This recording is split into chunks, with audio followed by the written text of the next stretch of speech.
You know, one thing as gun owners we often wonder about is how come the media loves to cover it every time a bad guy uses a gun to harm someone, but they never cover it when a good guy uses a gun to defend themselves. That latter actually happens far more often than the former. If you look at any reliable statistics out there, FBI, etc., people use guns more often to defend themselves than someone else uses a gun to attack a stranger or harm someone else. So why does the media not cover that? It's clearly a bias. But another thing they never say that I want to talk about today is how come they never say when someone is senselessly killed, how come they never say it's too bad that person wasn't able to defend themselves? How come they never say the lesson to be learned here is be prepared? They never say that. That's because they don't want you to be prepared. But you know, there are lessons to be learned when people are harmed. Here recently, we had one such incident. A gentleman was leaving his work late at night from a bar in downtown Portland.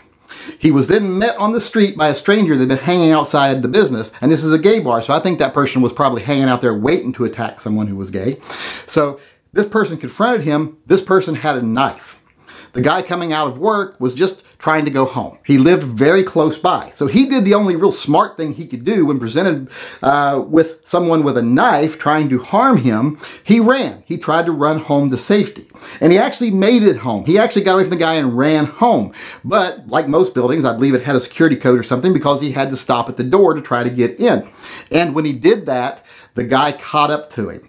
Then they scuffled. The guy stabbed him multiple times and he later died from his injuries. And like I said, he did the smart thing. He ran. He ran because he was unarmed. That was his only option. Had this guy been carrying a gun, he would have had another option. He could have defended himself. And the media never points that out. They never say, there's the lesson you should learn here. Be prepared.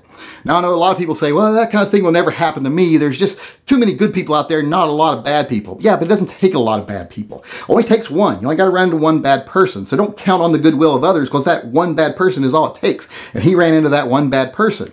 And if you don't think those people exist, watch that show Locked Up on TV and look at those animals they have in those jail cells. Those people aren't even human. And those people exist. And there's far more of them on the outside of jail than there are in jail. So you might run into one of those people. I guarantee you there's one of those people within a mile radius of you right now, no matter where you're at in the country. Someone that would kill you in a second if they thought they could get away with it or if they just wanted to do it.